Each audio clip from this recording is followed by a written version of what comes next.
Now at 10, an afternoon shooting in Miami, Oklahoma leads to one man's detainment and one person dead. Plus, a Southeast Kansas man looks back on 10 years since a car crash nearly took his life. And the 4 states does its part for National Blood Donor Month. The 4 states' most watched news starts now.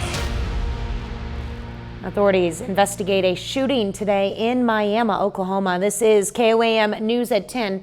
I'm Tanya Bach. Police say one person was detained and another person dead. It happened in the area of 2nd Street and H Street Northwest around 3 p.m.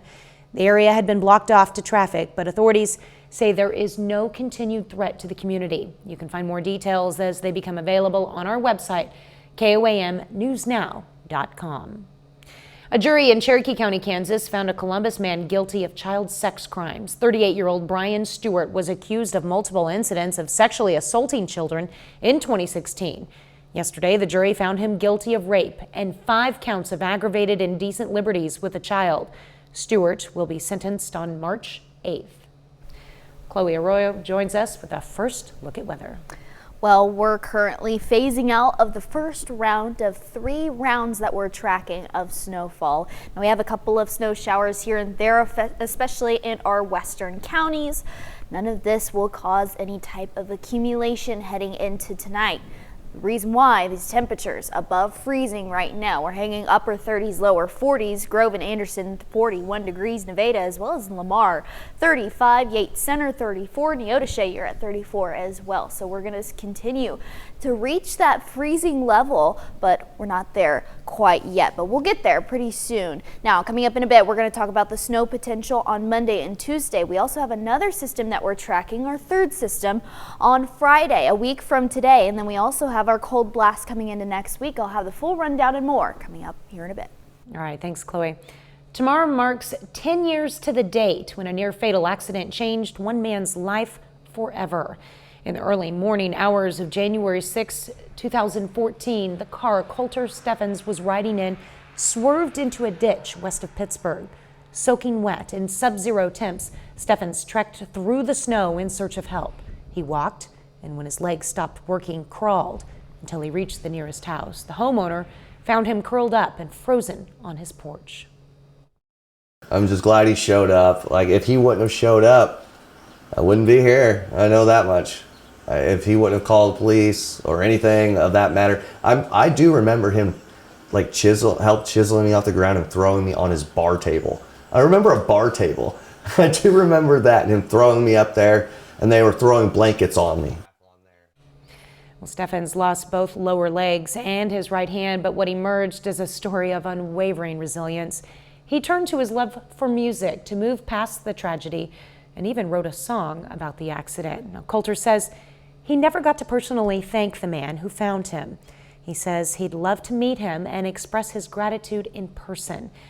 If you want to read the complete lyrics to the song Which Way or learn more about Colter's story, check out our website at KOAMnewsnow.com. Today, Freeman Health celebrated a lot of nurses, more than 100 in fact. The health provider nominates nurses each month for its Daisy Award. Nurses can be nominated by anyone who experiences or observes extraordinary compassionate care provided by a Freeman nurse, either from a fellow employee or patient.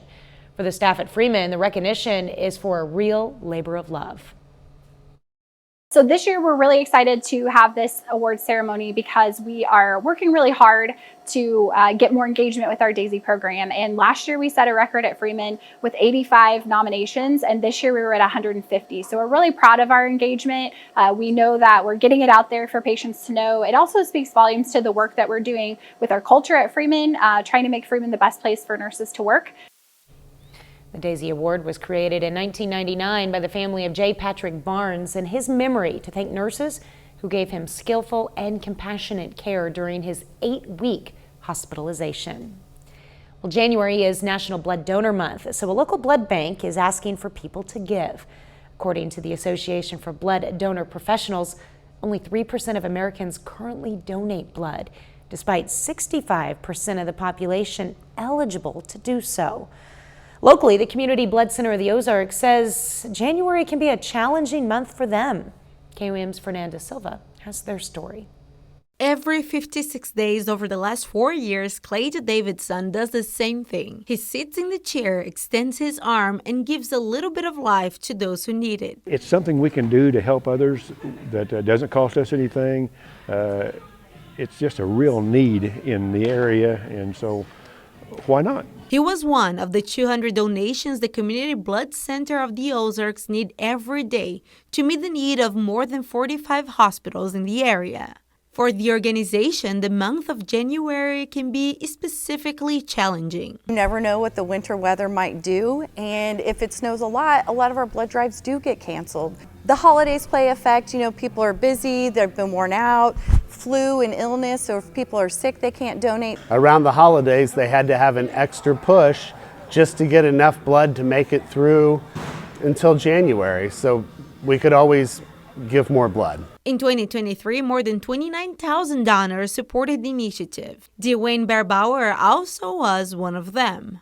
It's just a thing to do. I mean, it's so effortless. The value of that blood is, it's endless. Whether it's a chronic disease or a car accident or whatever, it's just, there's always a need for blood.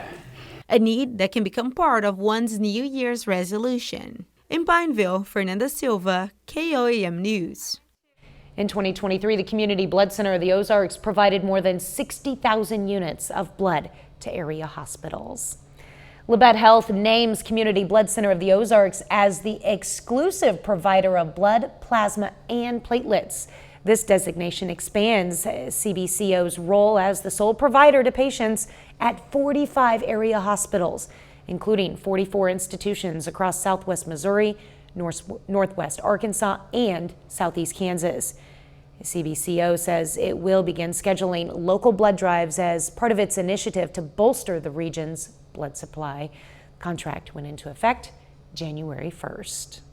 Well, later in sports, local teams look for redemption after starting the Kaminsky Classic with losses. John has the highlights from day 2 of the tournament. But first, the city of Joplin wants to hear from the public on some upcoming transportation projects. Great selection.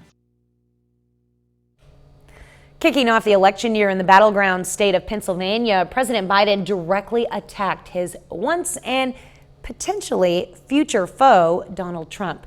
Willie James Inman has the latest. Campaigning in Valley Forge, Pennsylvania, President Biden warned that a White House win for Donald Trump would pose a threat to American democracy. He proudly posts on social media the words that best describe his 2024 campaign, quote, revenge, quote, power, and quote, dictatorship. There's no confusion about who Trump is, what he intends to do. Biden squarely placed blame on Trump for the January 6th assault on the U.S. Capitol, which happened exactly 3 years ago on Saturday. He promised it would be wild, and it was.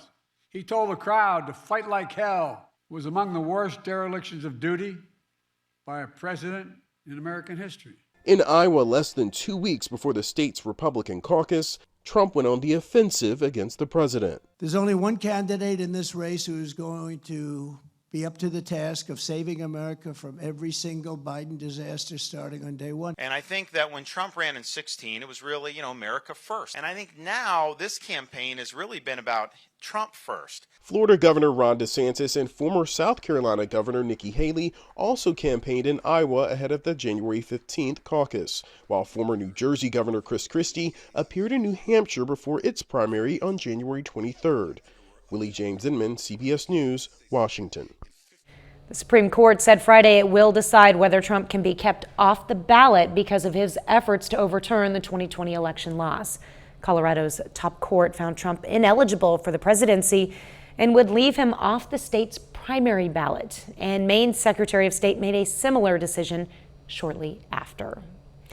Well, today, Kansas representatives had a chance to talk to the public about everything from electric rates to eminent domain before heading back to the Capitol.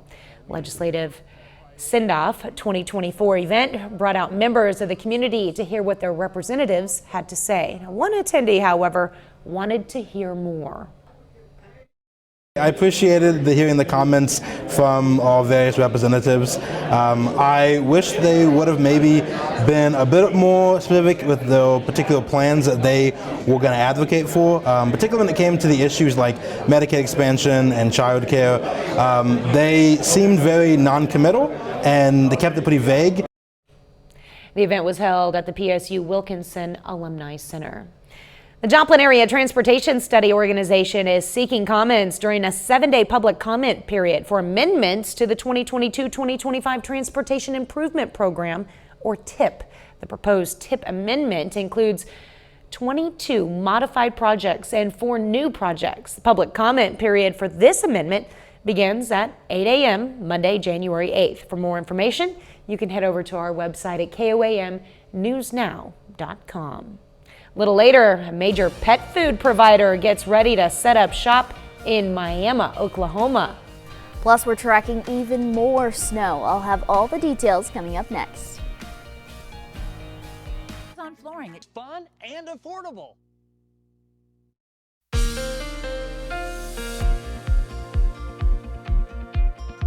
Well, today was our first round of 3 in terms of snowfall for the rest of the week. So a pretty active agenda for us heading into the rest of this week. So here's a look at our Indigo Sky Casino and Resort just west of Seneca, Missouri. Nothing going on specifically here right now, but we do see a couple of showers and snow showers live on radar. They're starting to dissipate as of right now, and they weren't strong to begin with, quite honestly. So northeastern Oklahoma around the Bartlesville, Miami, and Grove area, you guys are seeing a couple of showers because your temperatures are a little bit warmer than our counties a little further north. That's where you're seeing a couple of snow showers. Now, nothing in terms of accumulation at this point, very light snow showers right now, but what we are tracking are these road conditions.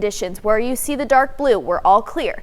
However, in green, that's where we're seeing the wet pavement. This comes from the Department of Transportation, so we're really keeping an eye out on those wetter pavements because as we head later on into tonight, our temperatures are going to dip down into that freezing range. Right now, we're in the safe zone. We're a little bit above freezing right now, upper 30s, lower 40s, 42 for Miami, 35 Lamar, Nevada, Stockton, you're also at 35, Yates Center, you're at 34 degrees. So we're still hanging a little above freezing, but in the next couple of hours, that's going to look a little bit different. We're going to start to get into that freezing range, and the wet pavements here and there could freeze over and make our roads a little more slick. Heading into tomorrow, we'll see our temperatures not reach up to more than upper 30s, 39 for your high on Saturday. Sunday will be a high of 46. We'll take what we can get. It's a little warmer than what we have been seeing and a little warmer than what we will see heading into next week. Here's a look at Monday. We'll see rain transitioning into snow early Monday into Monday evening, pushing off to the east Tuesday morning. That's when we're going to see the majority of this snowfall. Our ground temperatures are going to be very conducive for accumulation totals to mount up pretty well. So we're really tracking this as it pushes off Tuesday afternoon. We'll see a break Wednesday. Also Thursday before we see our next system. This is next Friday, a week from today, rain into snow. Very dependent on our air temperatures, which could change pretty soon here. So here's a look at that. We'll see that track off to the east.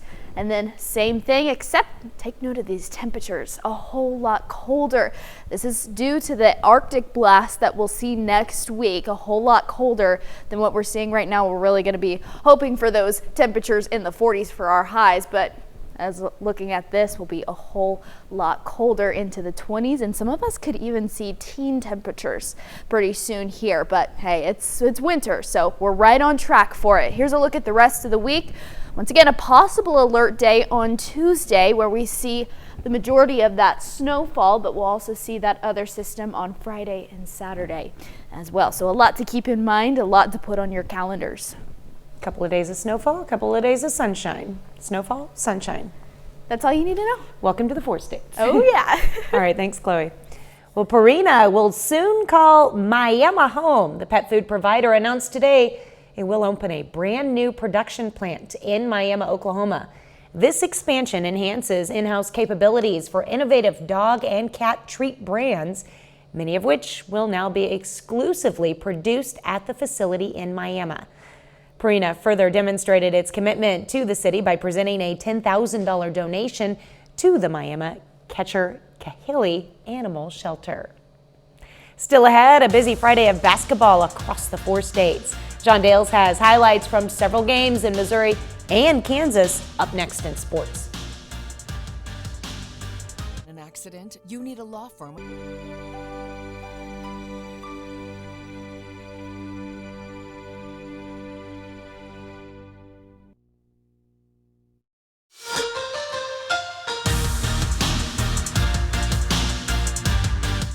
Hey, welcome into sports. I'm John Dales. Day 2 of the Kaminsky Classic is here. Yesterday afternoon, Webb City began the tournament in an instant classic. The Cardinals came back from 13 down to force overtime against William Crispin, but ultimately lost there. Rivalry contest in the second round of the Kaminsky Classic. Carl Junction takes on Webb City. Early in the first, Baron Duda hits a 3. That puts the Cardinals on top by 3. We hear a lot more from him. Still first quarter, Bulldogs trailing by 6. That's Cooper Vides in the corner. He connects from long range. Now in the second quarter, CJ trailing by 8, but Wyatt McAfee gets his own rebound, rips it out of the defender's hand, and finishes through the traffic. Just before halftime, Duda again for 3. Again, that stretches the lead to 11. Then here he is with a step-back jumper, foot on the line, and it's in anyways. He finishes with a game-high 30 points. Cardinals run away with it. Eli Pace with the and 1. Webb City beats CJ 65-49. Cardinals will play in the 5th place game tomorrow. Second game of the day, Neosho taking on the host team, Joplin. Eagles jump out to an early 5-0 lead. Collis Jones makes it 7-0. With this bucket in the low post. 10-2, the Eagles in front. Final seconds of the first quarter here. Brecken Green makes it a 10-point lead as he hits the fadeaway in the lane. Wildcats really struggled on offense in the early going. Just couldn't buy a bucket. This helps that out though. Tyrone Harris hits the 3. That makes it 14-7. This game was all about the Eagles though. Collis Jones again, this time from deep. Joplin's lead back to double digits right before the half. Eagles up by 10. Not 1, not 2, not 3 chances as they get the miss here. But on the 4th chance opportunity, Hobbs Gooch gets it to fall plus the foul. Joplin breezes past Neosho. 55-33 to final. Eagles will play Webb City tomorrow. Big night of basketball across southeast Kansas as well, including 2 CNC teams playing their first games of the new year. Girard girls basketball tonight on the road. They're facing Columbus. The Lady Trojans, winners in 3 of their last 4. Columbus, though, gets the first points of the night. Macy Allison gets the quick 2. Girard responds right away, though. Hayden Buckley in the corner, left open from 3. She nails it. Trojans leading by 6 at that point. End of the first quarter now off the inbounds play. Kylie David beats the buzzer. Girard leading 18-6. They would lead by 14 going into halftime. Second half now, Katie Mooney finds Briley Johnson wide open. Only counts for 2. Her foot was on that 3-point line. Then Girard takes over. Hayden Buckley again gets the rebound off the miss, puts it back up and in with the hook shot. Next possession, Riley Brooks, nothing but net from 3. Then to put this one on ice, Girard goes on to beat Columbus 43-22. Now over to the boys game. Girard against Columbus. 2 CNC rivals playing their first games of 2024. Early in the game, Columbus gets the offense started with a 3-point shot from Huck Hallam. The Titans leading 3-2. Later in the first, Ethan Brooks gets the steal. Nobody's on the other side to stop him. Girard goes up by 3. Final minutes of the first half now. Ranson Bourne takes the mid-range jumper, gets the shooter's touch, that falls. Columbus on its home floor goes into halftime trailing by 20. Opening play of the second half, Titans need a spark. They get a spark from the freshman, Drake Lawrence. He drains the 3-ball. Later in the half, Girard's Aiden Troike drives to the basket, gets the friendly roll on the road. Still in the second half, Ranson Bourne again, getting separation again, this time from 3, and he drains it from the top of the key. All Trojans tonight. Girard beats Columbus 58-32. Had a lot of high school basketball recently. It's been a long time since we've seen our college teams playing. That ends tomorrow, though. Pitt State and Missouri Southern, they play each other at Pitt State tomorrow. Oh, that'll be cool. It definitely will. Back to that Joplin game, just shows the power of rebounding. Rebound. Yeah, it also stick helps with it. that they've got a 6'7" Whit Hafer playing for them. Yes, I guess that would. All right, thanks, John. That's a look at sports. We're back with more news after this. Beautiful morning, Scotty, and we have an early game today. That injured list, it's getting longer by the minute. Well, folks in Mount Vernon, Missouri today had the chance to check out some barrel racing with a twist. Rat Pack Productions hosted the Masquerade Barrel Race event. It started with some practice runs before the main event brought out some of the area's top riders. We're having a masquerade ball at the barrel race, and I don't know how these people wore these most of the time because those were awful.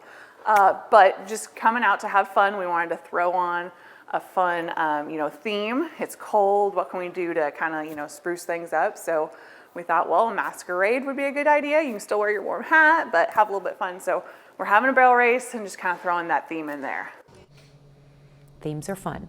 The races were held at the Longhorn Arena on Highway M in Mount Vernon.